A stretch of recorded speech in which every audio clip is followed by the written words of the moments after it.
وَلَقَدْ يَسَّرْنَا الْقُرْآنَ لِلذِّكْرِ فَهَلْ مِن مُدَّكِرٍ۔ اور اسی مضمون کو نبی اکرم صلی اللہ علیہ وسلم نے فرمایا، مسلم شریف کی حدیث ہے، حضرت عمر فاروق رضی اللہ تعالیٰ راوی ہیں، ان اللہ تعالیٰ یرفع بہذا الکتاب اقواما ویضع بہ آخرین۔ اس قرآن کی وجہ سے اللہ تعالیٰ بہت ساری قوموں کو عروج نصیب کرتا ہے، اور بہت ساری قومیں زوال کا شکار ہو جاتی ہیں اسی قرآن کی وجہ سے۔ اللہ اکبر! گویا فلسفہ عروج و زوال وہ قرآن کے ساتھ منسلک ہے، جو قرآن سے جڑ گیا وہ عروج پا گیا۔ لہٰذا یہ جو وقتی طور پر کسی کا کامیابی حاصل کر لینا دنیا میں، یا وقتی طور پر کسی کا غالب آ جانا، کسی کا مغلوب ہو جانا، یہ کامیابی نہیں ہے، یہ دھوکہ ہے۔ لا یغرنک تقلب الذین کفروا فی البلاد، یہ کافروں کا زمین میں، شہروں میں دندناتے پھرنا تمہیں کسی دھوکے میں مبتلا نہ کرے۔ متاع قلیل ثم مأواہم جہنم وبئس المہاد، یہ تو ذرا سا سامان ہے، چند دن کے فائدے کی بات ہے، پھر ان کا ٹھکانہ جہنم ہے، اور بہت برا ٹھکانہ ہے، اللہ تعالیٰ معاف۔ لہذا وقتی مغلوبیت ناکامی کی دلیل نہیں، اور وقتی غلبہ کامیابی کی دلیل نہیں۔ اللہ اکبر! تو جب یہ وقتی غلبہ اور یہ مغلوبیت اس لیے کامیابی کی دلیل نہیں ہے کہ اس دنیا میں جو کامیاب ہے وہ بھی امتحان میں مبتلا ہے، جو ناکام ہے وہ بھی امتحان میں مبتلا ہے۔ یہاں کی کامیابی کی کیفیات بھی امتحان ہے، یہاں کی ناکامی کی کیفیات بھی امتحان، حتیٰ کہ انفرادی کامیابیاں اور ناکامیاں بھی امتحان ہیں۔ آپ ایک محنت کرتے ہیں، محنت کر کے رزلٹ آتا ہے، آپ کامیاب ہو جاتے ہیں، آپ کہتے ہیں میں کامیاب ہو گیا۔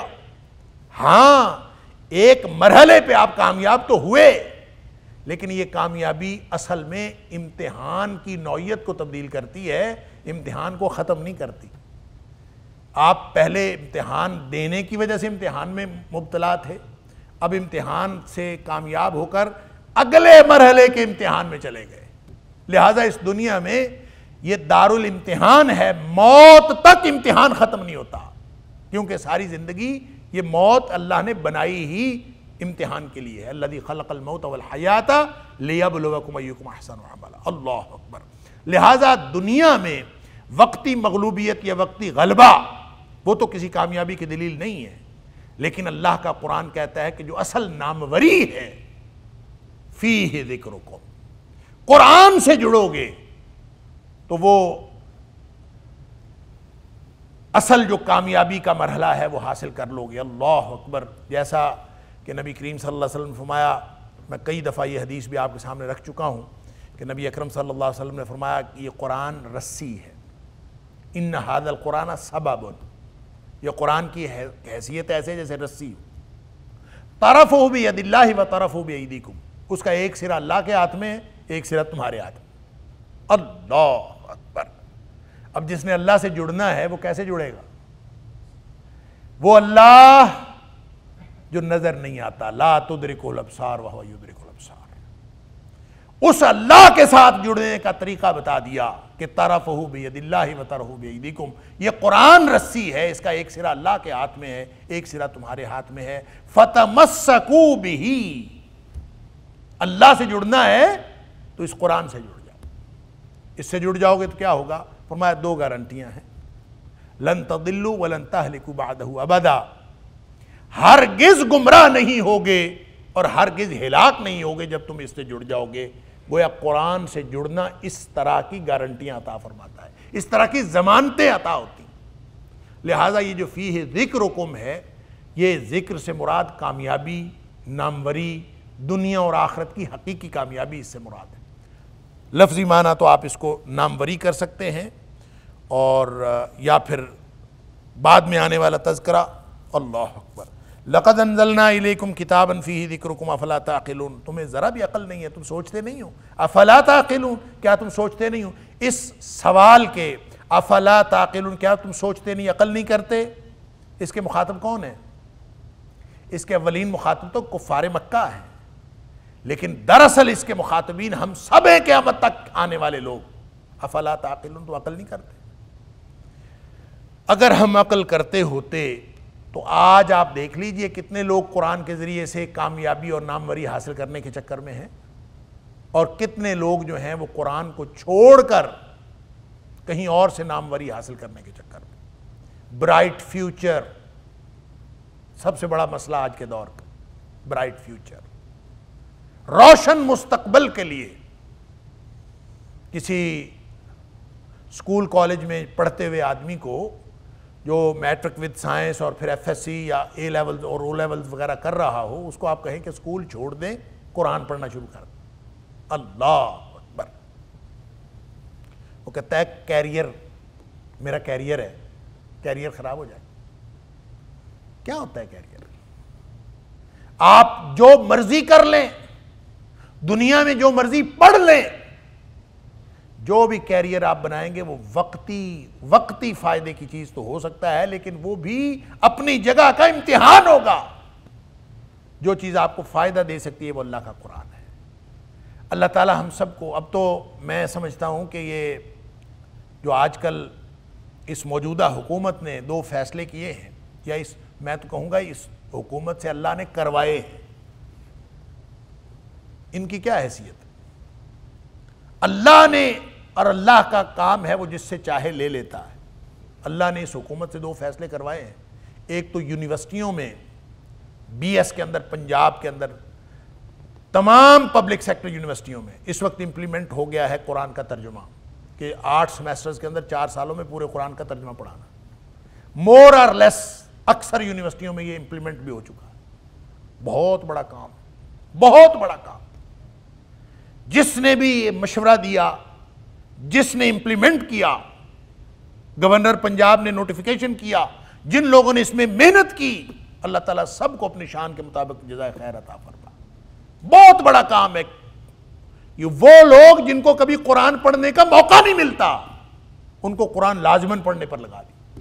الحمدللہ کبھی اس قرآن سے گو تھرو ہوں گے تو اس رسی کو ٹچ تو کریں گے نا، اس رسی کو ٹچ تو کریں گے نا، جس کے بارے میں نبی اکرم صلی اللہ علیہ وسلم گارنٹی دے رہے ہیں، تمسکو بہی، اس کے ساتھ جڑ جاؤ، لن تضلوا ولن تہلکوا بعدہ ابدا۔ یہ ہے برائٹ فیوچر، کبھی گمراہ نہیں ہوگے اور کبھی ہلاک نہیں ہوگے، یہ ہے وہ روشن مستقبل۔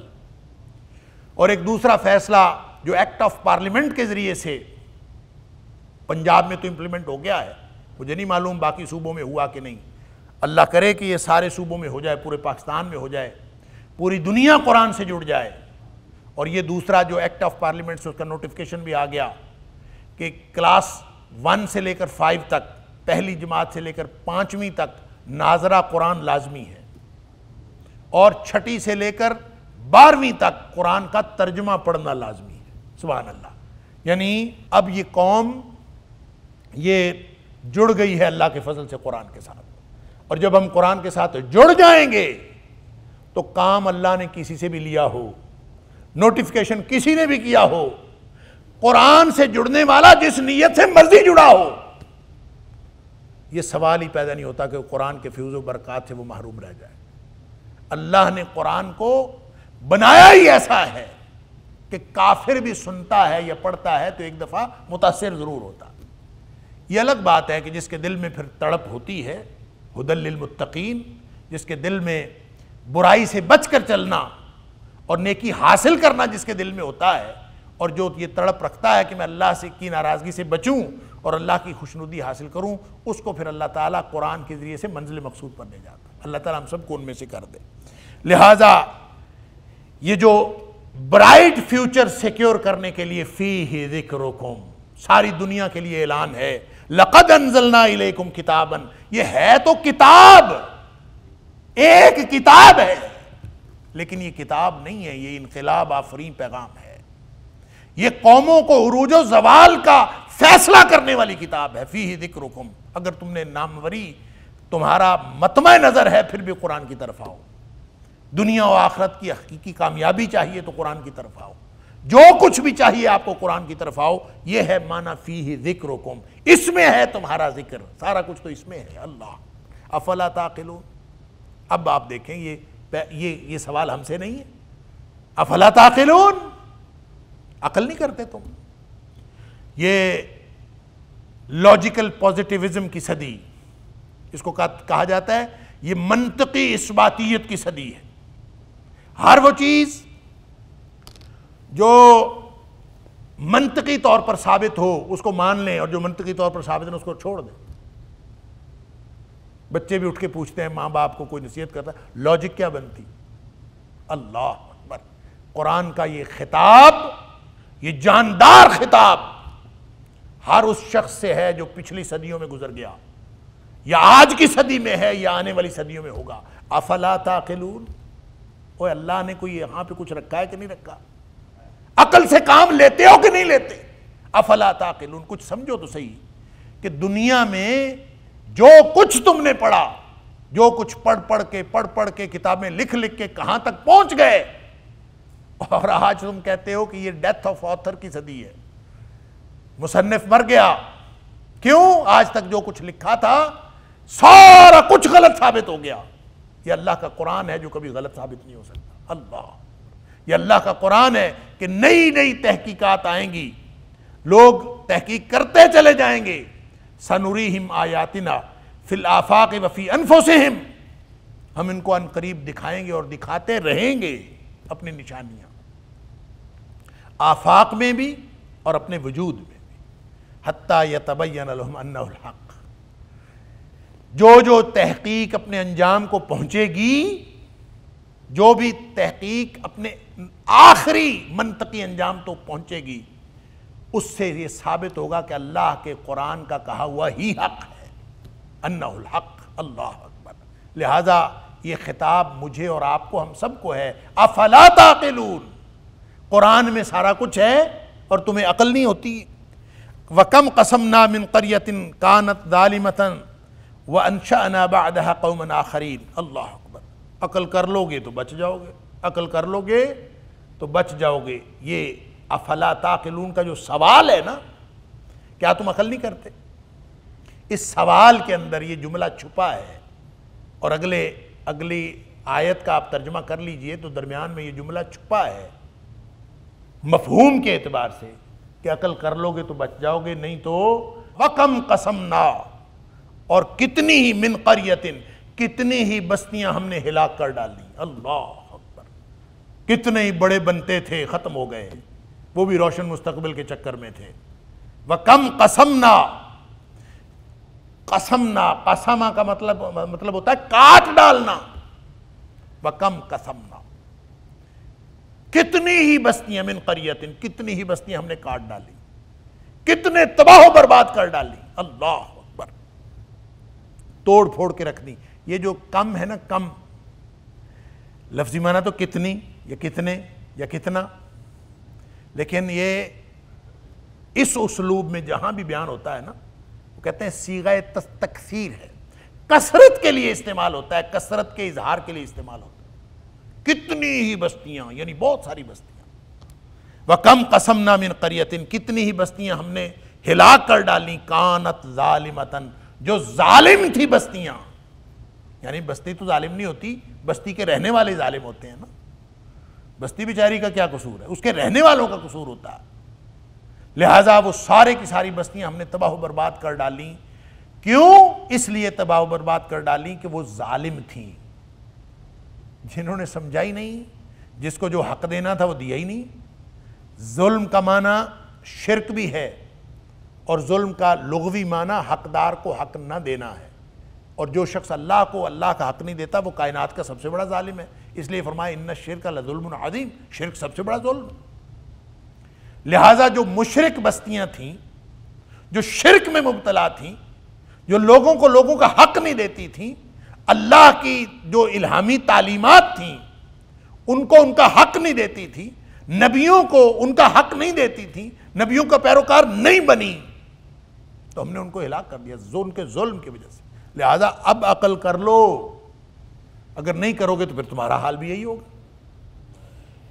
وَأَنشَأْنَا بَعْدَهَا قَوْمًا آخَرِينَ. اور اس کے بعد ہم نئی قومیں لے آتے ہیں. اللہ. وَأَنشَأْنَا. اور ہم نے پیدا کی، بعدہا ان کے بعد، یعنی بستیاں ہلاک کر دیں، ان میں رہنے والوں کو تباہ و برباد کر دیا، کاٹ کے رکھ دیا، وَأَنشَأْنَا بَعْدَهَا، اور اس کے بعد پیدا کیا ہم نے قومًا آخرین، نئی اقوام، دوسری اقوام پیدا کر لی۔ اللہ کا قانون تو یہی ہے۔ میں ایک بات یہ بھی بار بار عرض کرتا ہوں کہ قرآن کا فلسفہ تاریخ یہ ہے، جب قومیں تباہی کے دھانے پر پہنچتی ہیں نا تو دو میں سے ایک رزلٹ ضرور نکلتا ہے۔ وہ سچویشن تباہی کے دھانے پر کھڑی ہونے والی یہ زیادہ دیر پرولونگ نہیں کرتی، یہ دو میں سے ایک نتیجہ نکلنے والا ہوتا ہے لازمی طور پر، یا تو قوموں کی واپسی ہو جاتی اور یا قومیں تباہ و برباد ہو جاتی ہیں، ان کی جگہ اللہ تعالیٰ نئی قوم لے آتا ہے۔ اللہ، اور یہاں اللہ کریم یہی فرما رہا ہے، وَكَمْ قَسَمْنَا مِنْ قَرْيَةٍ، کتنی ہی بستیاں تھیں جن کو ہم نے تباہ و برباد کر دیا، کانت ظالمہ، کس لیے کہ وہ ظالم تھیں، وَأَنشَأْنَا بَعْدَهَا قَوْمًا آخَرِينَ، اور اس کے بعد ہم نے نئی اقوام ان کی جگہ۔ تو تم بھی اپنے ان دو انجام میں سے ایک انجام کی فکر کر لو کون سا ہونے والا ہے، اور ابھی سے طے کر لو کہ تمہیں کون سا انجام چاہیے۔ اللہ تباہ و برباد کر دے تمہیں اور تمہاری جگہ پہ نئی قوم لے آئے، یہ ایک نتیجہ ہے۔ دوسرا نتیجہ کیا ہے؟ دوسرا نتیجہ یہ ہے کہ وَاذْكُرُوا نِعْمَةَ اللَّهِ إِذْ كُنْتُمْ أَعْدَاءً فَأَلَّفَ بَيْنَ قُلُوبِكُمْ، کہ اس اللہ کے انعام کو یاد کرو کہ تم آپس میں ایک دوسرے کے دشمن تھے، اللہ نے تمہارے دلوں میں ایک دوسرے کی محبت ڈال دی۔ وَكُنْتُمْ عَلَى شَفَا حُفْرَةٍ مِّنَ النَّارِ، اور تم آگ کے گڑھے کے کنارے پہنچ چکے تھے، فَأَنْقَذَكُم مِّنْهَا، ہم نے یعنی اللہ نے تمہیں بچا دیا، فَأَنْقَذَكُم مِّنْهَا، آگ کے گڑھے کے کنارے سے بچا لیا، تو واپسی ہو گئی، بچ گئے، یہ ایک انجام ہے، اور تباہ و برباد ہو گئے اور اس کی جگہ پہ نئی قوم آ گئی، یہ دوسرا انجام۔ اب یہ جو پیچھے افلا تعقلون کا خطاب تھا، اب اس کی جامعیت کو سمجھیے۔ عقل نہیں کر رہے تم؟ کیا چاہیے تمہیں، واپسی یا تباہی؟ فیصلہ کر لو۔ اقبال نے کہا تھا کہ دل کی امیری شہنشاہی شکم سامان موت، دل کی امیری شہنشاہی شکم سامان موت، فیصلہ تیرا تیرے ہاتھوں میں ہے دل یا شکم۔ جو شخص دل کا امیر ہو گیا وہ بادشاہ بن گیا، اور جو شکم کا اسیر ہو گیا پیٹ کے پیچھے، میرا پیٹ بھر جائے، میرا پیٹ بھر جائے، اللہ اکبر، یہ سامان موت ہے۔ اب فیصلہ تم نے خود کرنا ہے، فیصلہ تیرے ہاتھوں میں ہے دل یا شکم، دل کی شہنشاہی قبول کر لو یا شکم کی اسیری قبول کر لو، یہ تمہارا اپنا فیصلہ۔ وَلَقَدْ يَسَّرْنَا الْقُرْآنَ لِلذِّكْرِ فَهَلْ مِن مُدَّكِرٍ، پوری قوم کو دیکھ لیجئے، ہماری انفرادی زندگیاں بھی اور اجتماعی طور پر پوری قوم کی جو جہت ہے وہ کیا ہے؟ کوئی واپسی کی امید ہے؟ واپسی کیسے ہوتی ہے؟ اللہ تعالیٰ قرآن میں جو فلسفہ تاریخ جو بتاتا ہے اللہ کریم، وہ یہ ہے کہ جب کبھی واپسی ہوتی ہے نا قوموں کی، تو اس کا طریقہ اللہ کریم نے یہ رکھا ہے کہ اللہ تعالیٰ ان میں نبی مبعوث کر دیتا ہے۔ نبی مبعوث ہوتا ہے، نبی ہدایت دیتا ہے، نبی اصلاح کا عمل شروع کرتا ہے۔ بس اصلاح کا کام شروع ہوتا ہے، اس کے ساتھ لوگ جڑتے چلے جاتے ہیں اور قوموں کی واپسی شروع ہو جاتی، واپسی کا آغاز ہو جاتا۔ اگرچہ یہ تباہی بھی اور یہ بربادی بھی، تباہی و بربادی اور یہ واپسی، دونوں انجام یہ ایک دن میں نہیں ہوتے، اوور نائٹ کبھی نہیں ہوتے، یہ صدیاں اور دہائیاں لگتی ہیں اس میں۔ قومیں ایک دم واپس بھی نہیں آتی، ایک دم تباہ و برباد، دہائیوں میں ہوتا ہے، ایک دن میں نہیں ہوتا۔ کئی سال لگ سکتے ہیں، کئی دہائیاں لگ سکتی ہیں، ہو سکتا ہے اس سے زیادہ وقت بھی لگے، لیکن نتیجہ ان دونوں میں سے ایک نکلتا ہے۔ اگر تباہی سے بچنا ہے تو اب نبی تو آنا کوئی نہیں، آخری نبی محمد کریم صلی اللہ علیہ وآلہ وسلم کی نبوت قیامت تک چلے گی۔ نبی پاک صلی اللہ علیہ وسلم بار بار بتا گئے کہ ان کے سارے معاملات کی مانیٹرنگ، ہر معاملے کی نگرانی انبیاء کیا کرتے تھے۔ کانت بنو اسرائیل تسوسہم الانبیاء، بنی اسرائیل کے سارے معاملات کی نگرانی انبیاء کیا کرتے تھے. ان کو معلوم ہوتا تھا کہاں پہ خرابی پیدا ہو رہی ہے، کہاں پہ گڑبڑ ہو رہی ہے، کہاں پہ لوگ گمراہ ہو رہے ہیں، کہاں پہ تباہی و بربادی لازم آ رہی ہے. لہذا جب بھی کوئی نبی اس دنیا سے جاتا، کلما ہلک نبی، جب بھی کوئی نبی اس دنیا سے جاتا اس کی جگہ پہ کوئی نیا نبی آ جاتا. لہذا اصلاح کا عمل جاری رہتا. اللہ، یا پھر کوئی قوم تباہ و برباد ہو جاتی، اس کی جگہ بعد میں اللہ تعالیٰ کوئی اور نبی بھیج دیتا، پھر اصلاح کا عمل شروع ہو جاتا. نبی اکرم صلی اللہ علیہ وسلم فرمایا وَلَٰكِن لَا نَبِيَّ بَعْدِي، میرے بعد کوئی نبی نہیں. جب نبی کریم صلی اللہ علیہ وسلم کے بعد نبی کوئی نہیں ہے تو واپسی کا سامان کون کرے گا؟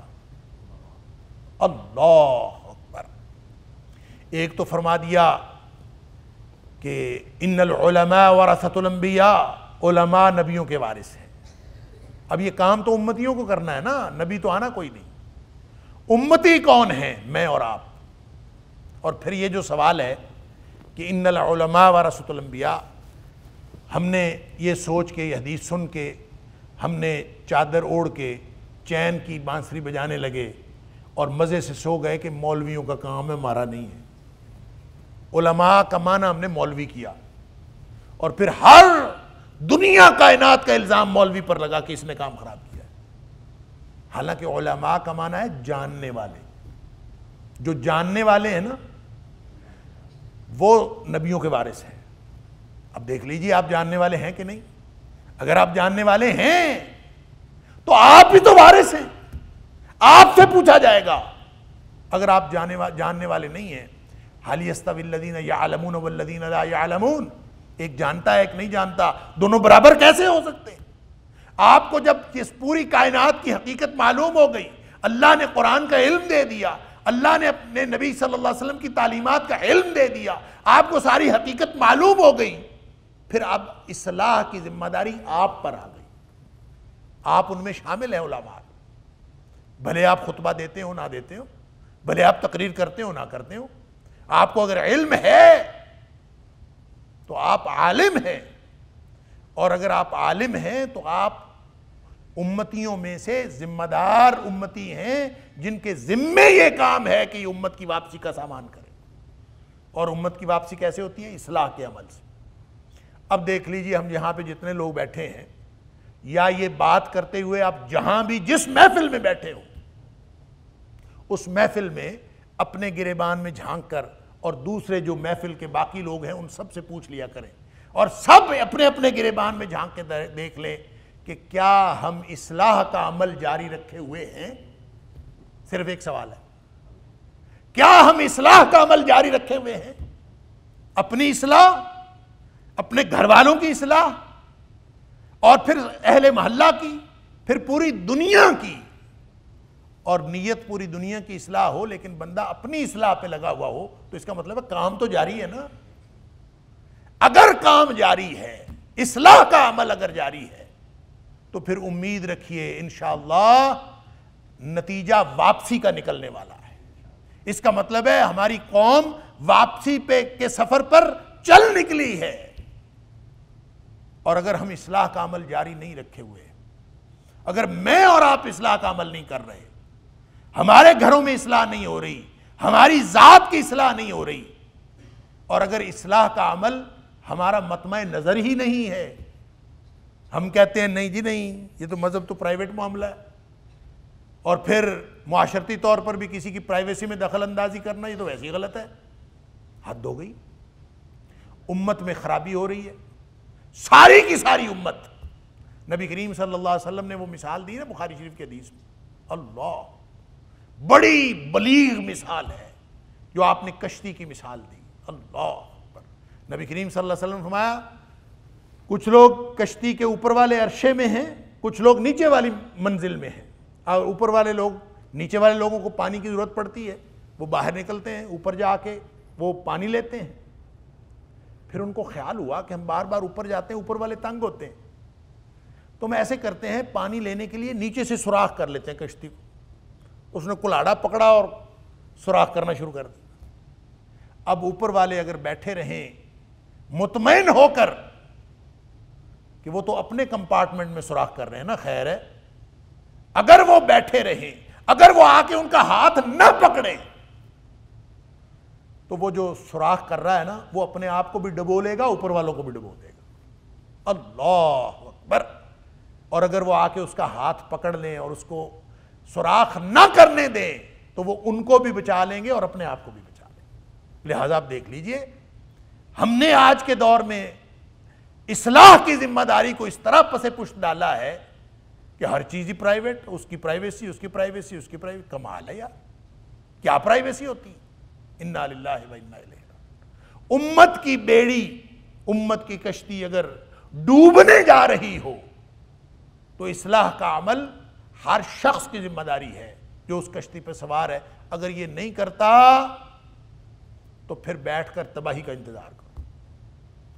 اور اگر اصلاح کا عمل جاری ہے اپنی اپنی بساط کے مطابق، لا یکلف اللہ نفسا الا وسعہا، ہر شخص کی ذمہ داری اتنی ہے جتنی طاقت ہے، اور اگر اصلاح کا عمل جاری ہے تو پھر اللہ کا وعدہ ہے وما کان ربک لیہلک القری بظلم واہلھا مصلحون۔ اللہ کا قانون یہ ہے کہ تیرا رب ایسا ہے ہی نہیں کہ کسی بستی کو ظلم کے ساتھ ہلاک کر دے، واہلھا مصلحون، اس حال میں کہ اس بستی کے لوگ اصلاح کا عمل جاری رکھے ہوئے ہوں۔ جس قوم میں، جس بستی میں اصلاح کا عمل جاری ہوتا ہے وہاں اللہ عذاب نازل نہیں کرتا، اس بستی کو تباہ و برباد نہیں کرتا۔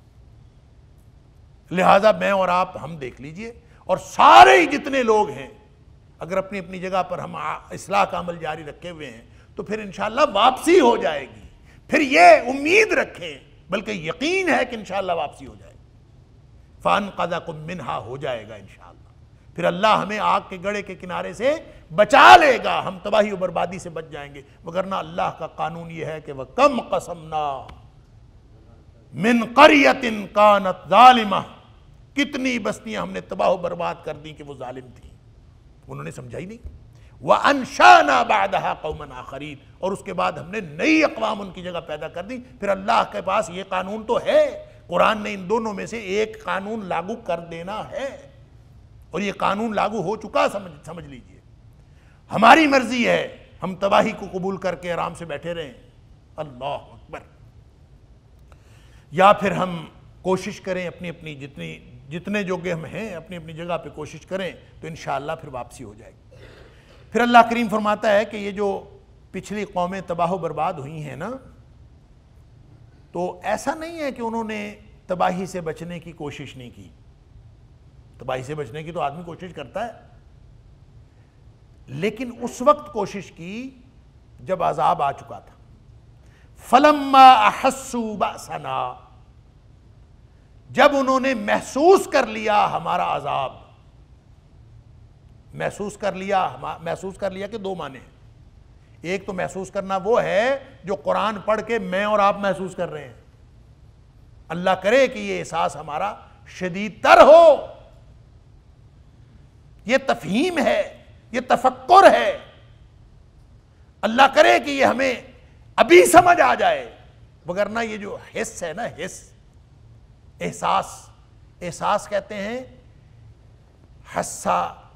احس یحس احساس، وہ کہتے ہیں کہ الادراک بالحس، حواس کے ذریعے سے جو ادراک ہوتا ہے نا، حواس خمسہ عام طور پہ ہم کہتے ہیں، حواس خمسہ جتنی بھی ہمیں اللہ تعالیٰ نے محسوسات دی ہیں اس کے ذریعے سے ہمیں خبر ہو جائے، ادراک ہو جائے کہ عذاب آ رہا ہے۔ فَلَمَّا أَحَسُّوا بَأْسَنَا، جب انہوں نے ہمارے عذاب کو محسوس کیا بذریعہ حواس، ادراک کر لیا، اس وقت تو بھائی وہ جو فرعون تھا نا، اس نے بھی ڈبکی کھانے کے بعد کیا کہا تھا؟ میں ایمان لے آیا موسیٰ اور ہارون علیہ السلام کے رب پر۔ تو حواس کے ذریعے سے محسوس کرنے کے بعد ساری قومیں ہمیشہ یہ کرتی رہی ہیں کہ اس وقت تو ہاتھ پاؤں مارتے ہیں کہ ہم بچ جائیں، لیکن اس وقت یہ تباہی کی پھسلن میں، تباہی کی سلائیڈ میں گر چکے ہوتے ہیں، اس وقت ہاتھ پاؤں مارنے کا فائدہ کوئی نہیں ہوتا۔ اللہ وَلَقَدْ يَسَّرْنَا الْقُرْآنَ لِلذِّكْرِ فَهَلْ مِن مُّدَّكِرٍ فرمایا فلما احسوا باسنا، دیکھیں اللہ کی سنت کیا رہی ہے اور قومیں کیا کرتی رہی ہیں، جو وقت پہ اللہ کے قرآن سے اور نبی کی تعلیمات سے وہ خطرہ محسوس کر کے، نبی کریم صلی اللہ علیہ وسلم نے خطرہ ہی تو بتایا تھا جب آپ نے دین اسلام کی دعوت کا آغاز کیا، تو کیا فرمایا تھا؟ اور خطرہ ہی تھا نا، خطرہ اسی کو تو محسوس کرنا ہے، شعور سے محسوس کرنا، حواس سے نہیں۔ آپ نے فرمایا تھا، آپ نے جب کوہ صفا پہ اکٹھا کیا، آغاز فرمایا آپ نے، تو آپ نے کیا فرمایا تھا؟ بلکہ یہ کہہ لیجئے کہ جب آپ نے اکٹھا کیا تو منادی کرنے والے سے کہا تھا کہ منادی کرو یا صباحا، منادی ہوئی تھی یا صباحا، اور صباحا کا کیا معنی تھا؟ اس کا معنی یہ تھا کہ کوئی خطرہ ہے، صباحا صبح سے ہے۔ اور چونکہ عام طور پر اس وقت کے جنگ و جدال کے دور میں جو قافلوں پر یا بستیوں پر حملہ کرتی تھی تو وہ صبح کے وقت کرتے تھے حملہ، اس لیے کہ صبح کے وقت عام طور پر لوگ غافل ہوتے تھے، راتوں کو دیر تک جاگنا اور صبح سو جانا، تو اس غفلت کے وقت عام طور پر لوگ جو حملہ آور ہوتے تھے تو وہ صبح کے وقت حملہ کرتے تھے، اور یہ اس قدر کامن پریکٹس تھی کہ صبح کا لفظ جو ہے وہ حملے کے مترادف استعمال ہونے لگا تھا۔ لہذا یا صباحا کا معنی یہ تھا کہ کہیں سے حملہ ہونے والا ہے، کوئی خطرہ ہے۔ اس خطرے کی وجہ سے سارے اکٹھے ہو گئے، اور جب سارے کوہ صفا پہ اکٹھے ہوئے تو نبی اکرم صلی اللہ علیہ وسلم نے فرمایا کہ میں اگر یہ کہوں کہ یہ جو جبل ابو قبیس ہے، وہ جو بڑا پہاڑ ہے جس کے نیچے سے آج کل سرنگیں کھود لی ہیں سعودیہ والوں نے، تو وہ جو بڑا پہاڑ ہے جبل ابو قبیس، میں اگر کہوں کہ اس کے پیچھے لشکر چھپا ہے اور ان قریب تمہارے اوپر حملہ آور ہونے والا ہے، تو تم کیا کہو گے؟ سب نے کہا تھا ہم مان لیں گے۔ اب ادھر سے منادی کس بات کی تھی؟ یا صباحا، یعنی خطرے کی بات تو ہے، منادی اس بات کی بتا رہی تھی کہ خطرہ ہے۔ پھر نبی کریم صلی اللہ علیہ وسلم فرما رہے میں اگر کہہ دوں کہ وہ لشکر چھپا ہے یہاں اور حملہ کرنے والا ہے، تو سب نے کہا ہم مان لیں گے، اس لیے کہ آپ نے پوری اپنی حیات طیبہ میں کبھی غلط بیانی نہیں فرمائی، اس لیے ہم مان لیں۔ تو نبی اکرم صلی اللہ علیہ وسلم فرمایا میں اس سے زیادہ بڑے خطرے سے خبردار کرتا ہوں، یہی فرمایا تھا نا، اس سے زیادہ بڑے خطرے سے خبردار کرتا ہوں۔ اور وہ خطرہ یہی تھا، اگر اس کو حواس سے اس عذاب کو دیکھنے سے پہلے، عذاب آنے سے پہلے اگر ہم شعور کی آنکھ سے اس کو محسوس کر لیں تو پھر بچ جائیں گے، وگرنہ عذاب جب آیا فلما احسوا باسنا، جب انہوں نے اپنی آنکھوں سے دیکھ لیا، کانوں سے سن لیا، محسوس کر لیا، لگی ہوئی آگ سب کو تپش دیتی ہے، جب انہوں نے محسوس کر لیا اذا ہم منہا یرکضون، پھر تو لگے بھاگنے وہاں سے۔ اللہ، پھر سب نے یہی کیا، ہر بستی جب ان کے اوپر عذاب آیا تو انہوں نے ہاتھ پاؤں مارے۔ یرکضون، یہ جو رکض یرکض ہوتا ہے نا، اس کا معنی ہوتا ہے کسی جانور پر سوار ہو کر اس کو ایڑ لگانا، پاؤں مارنا، کہ وہ بھاگ کھڑا ہو۔ تو چونکہ بنیادی طور پر پاؤں مارنا ہے، رکض یرکض پاؤں مارنے کو کہتے ہیں، تو اذا ہم منہا یرکضون، وہ اس سے جیسے کوئی آدمی اپنی سواری پر سوار ہو کر ایڑ لگاتا ہے اور بھاگ کھڑا ہوتا ہے، تو یہ ہر قوم جب تباہ و برباد ہوئی ہے اور انہوں نے جب عذاب آتا محسوس کیا تو سب نے یہی کیا، اذا ہم منہا یرکضون، سب وہاں سے بھاگ کھڑے ہوئے تھے۔ اللہ اکبر۔ لیکن اس وقت کا نہ ایمان فائدہ مند ہوتا ہے اور نہ ہی اس وقت جو ہے وہاں سے بھاگ جانا کسی طرح سے فائدہ دے سکتا ہے۔ اللہ اکبر۔ اب دیکھیں قرآن یہاں پہ ایک بات کرتا ہے جس میں طنز بھی ہے، جس میں فکر بھی ہے، جس میں شعور بھی ہے، اور جس میں بہت بڑی تنبیہ بھی ہے، انذار بھی ہے۔ فرمایا لا ترکضوا، اب بھاگنے کی کوئی ضرورت نہیں۔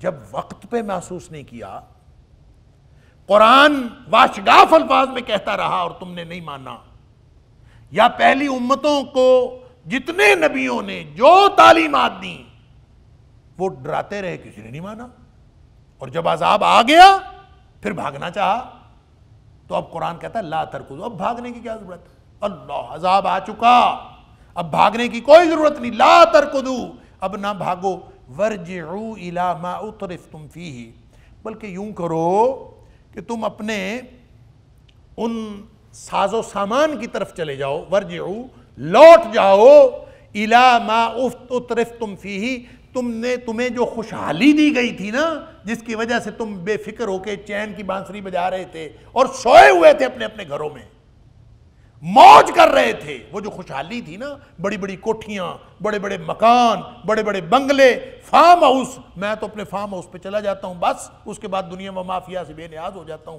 مجھے نہیں پتا دنیا میں کیا ہو رہا ہے۔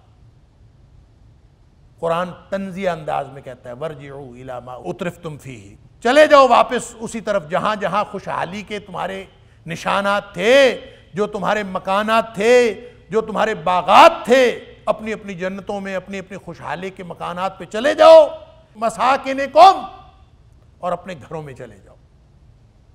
وہ کہتا ہے میرے پاس اتنے بڑے بڑے فارم ہاؤس ہیں، اتنی بڑی بڑی اونچی دیواریں ہیں، کوئی نہیں آتا وہاں پہ۔ اللہ اکبر، جب عذاب آتا ہے اللہ کا تو وہ ہر جگہ پہنچ جاتا۔ قرآن ان کو تنبیہ کرتے ہوئے ایک طنزیہ انداز میں کہتا ہے کہ اب بھاگنے کی ضرورت نہیں ہے، اب تم ایسے کرو کہ واپس جاؤ نا، اپنے اپنے فارم ہاؤس میں بیٹھو، جا کے اپنی اپنی کوٹھیوں میں جاؤ، جو خوشحالی دی گئی تھی اس وہاں جاؤ نا، وارجعوا الی ما اترفتم فیہ ومساکنکم، اپنے اپنے گھروں میں جا کے بیٹھو، لعلکم تسألون، تاکہ تم سے پوچھا جائے کہ بتاؤ تو کوٹھی نے بچا لیا، بتاؤ تمہاری خوشحالیوں نے بچا لیا، تاکہ تم سے ان کے بارے میں سوالات کیے جائیں۔ وہاں جاؤ نا، وہاں جا کے بیٹھو، بھاگتے کہاں ہو؟ اب اگر آگ لگ گئی ہے گھر کو تو گھر کو چھوڑ کے بھاگتے کہاں ہو؟ بیٹھو پھر وہاں۔ جن گھروں کو آگ لگی ہے، جن گھروں کے لیے ساری زندگی اپنا سب کچھ قربان کرتے رہے، اب ان گھروں میں بیٹھو۔ اللہ، لعلکم تسألون، تاکہ تم سے سوال کیا جائے۔ جس کو جان کی فکر پڑی ہوئی ہو اور جو عذاب سے بھاگ رہا ہو، اس سے کیا سوال کرنا ہے؟ یہ تو محض طنزیہ انداز میں قرآن نے کہا ہے کہ تاکہ تم سے پوچھا، جا کے اپنے بستروں پہ بیٹھو، نرم گرم بستروں پہ، اللہ اکبر، تاکہ تم سے پوچھا جائے کہ سناؤ کیا حالات ہیں، خوشحالی نے بچا لیا، اس دولت نے بچا لیا؟ اللہ اکبر۔ کل پرسوں میں کوئی ویڈیو کلپ دیکھ رہا تھا سوشل میڈیا پہ، کراچی کے کسی سیاستدان کا تھا کہ پتہ نہیں کس کا تھا، پرانا تھا ویسے 2019 یا 20 کا، تو انہوں نے وہ ایک بہت بڑا کمرہ دکھایا ہوا، اس میں بہت دولت پڑی ہوئی ہے، نوٹ پڑے ہوئے ہیں، کرنسی نوٹ، اللہ اکبر، ڈالرز پڑے ہوئے ہیں، پاؤنڈز پڑے ہوئے ہیں، روپے پڑے ہوئے ہیں، کمرہ بھرا ہوا ہے روپوں کے ساتھ۔ اور انہوں نے ایک طرف سے دکھایا تو تھوڑی سی جگہ پہ آگ لگی ہوئی، تو انہوں نے دکھایا یہ فلاں آدمی کا ہے، اور جب نیب نے اس کے اوپر چھاپا مارا ہے نا، تو اس نے پھر اپنے اس دولت کو آگ لگانے کی کوشش بھی کی ہے کہ یہ جل جائے تاکہ مجھے اس کا حساب نہ دینا پڑے۔ انا للہ و انا الیہ راجعون۔ پھر آدمی اس دولت کا ہی دشمن ہو جاتا ہے جس کو کمانے کے لیے ساری زندگی، آخر کہاں کہاں اس نے ڈنڈی ماری ہوگی، کہاں کہاں فراڈ کیا ہوگا، کہاں کہاں دھوکہ کیا ہوگا، کہاں کہاں جھوٹ بولا ہوگا، کہاں کہاں کیسے کیسے پیسے کمائے ہوں گے۔ لیکن پھر آدمی جب عذاب آتا ہے نا، یہ تو دنیا میں چھوٹی موٹی گرفت ہے، جب اللہ کی گرفت آتی ہے، ان بطش ربک لشدید، اللہ اکبر، وہ اس وقت پھر ہر چیز بھول جاتی ہے۔ تو قرآن یہ بات کرتا ہے لعلکم تسألون، تاکہ تم سے پوچھا جائے، جا کے اپنی دولت پر بیٹھو نا، الی ما اترفتم فیہ، اپنی دولت پر جا کے بیٹھو تاکہ تم سے پوچھا جائے کہ سناؤ کیسی رہی دولت۔ اللہ، قالوا یا ویلنا انا کنا ظالمین، جب عذاب آتا ہے تو پھر چیختے ہوئے نکلتے ہیں، او پھنس گئے، او مر گئے، انا کنا ظالمین، ہم سے ظلم ہو گیا، ہم مارے گئے۔ قالوا یا ویلنا انا کنا ظالمین، پھر یہ ہائے وائے کرتے ہوئے وہاں سے بھاگتے ہیں، چیختے ہوئے نکلتے ہیں، انا کنا ظالمین، ہم تو ظالم تھے۔ اللہ، اس طرح سے نکلتے ہیں۔ قرآن کہتا ہے فما زالت تلک دعواہم حتی جعلناہم حصیدا خامدین۔ اللہ اکبر۔ یہ جو پھر چیخ و پکار ہے نا ان کی، جو وہ کہتے ہوئے نکلتے ہیں ہم تو ظالم تھے، ہم سے غلطی ہو گئی، ہم مارے گئے، جب یہ چیختے ہوئے نکلتے ہیں تو یہ آوازیں رہتی ہیں باقی۔ فما زالت تلک دعواہم، یہی پکار ان کی جاری رہتی ہے، حتیٰ یہاں تک کہ جعلناہم، ہم بنا دیتے ہیں ان کو حصیداً خامدین۔ حصیداً اس کھیتی کو کہتے ہیں جو کٹی ہوئی کھیتی ہو، جو کٹ کے بالکل ختم ہو جائے، تو کٹی ہوئی کھیتی۔ خامدین، خامدین خمود اس کیفیت کو کہتے ہیں جب آگ بھڑکے اور بھڑکنے کے بعد بجھ جائے، وہ جو راکھ ہوتی ہے اس کو خمود کہتے ہیں۔ آگ کا بجھ جانا جو ہے وہ خمود ہے۔ لہذا فرمایا کہ فما زالت تلک دعواہم، جب یہ بھاگتے ہوئے وہاں سے نکلتے ہیں اور چیخ و پکار کرتے ہوئے قالوا یا ویلنا انا کنا ظالمین، یہ آوازیں دیتے ہوئے کہ او ہم مارے گئے، ہمارے ساتھ یہ ہو گیا، بس یہ آوازیں آتی رہتی ہیں حتیٰ جعلناہم حصیدا خامدین، ہم پوری بستی کو ایسے ملیا میٹ کر دیتے ہیں جیسے کٹی ہوئی کھیتی، اور وہ یوں خاموش ہو جاتے ہیں جیسے آگ بھڑک کے بجھ جاتی ہے۔ اللہ اکبر۔ اتنا بڑا انذار اور اتنی بڑی تخویف کی کوئی صورت کیسے، یعنی اتنا جاندار کلام اور تاریخ کا حوالہ دے کے اس سے بڑی تخویف کی اور کوئی صورت نہیں ہو سکتی۔ پھر بھی کسی کو اگر ڈر نہیں لگتا، پھر بھی کسی کو اللہ کے قرآن سے کوئی نصیحت نہیں ہوتی، تو پھر وہ اپنے عذاب کا انتظار کرے۔ باتیں تو دو ہی ہیں، یا واپسی ہے یا پھر تباہی و بربادی ہے۔ اللہ تعالی ہم سب کو اپنی ہدایت کی طرف واپس لانے کا سامان کرے۔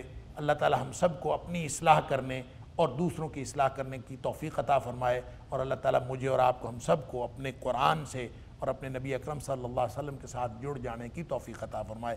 وآخر دعوانا ان الحمدللہ رب العالمین۔ إن هذا القرآن يهدي للتي هي أقوم ويبشر المؤمنين الذين يعملون الصالحات أن لهم أجرا كبيرا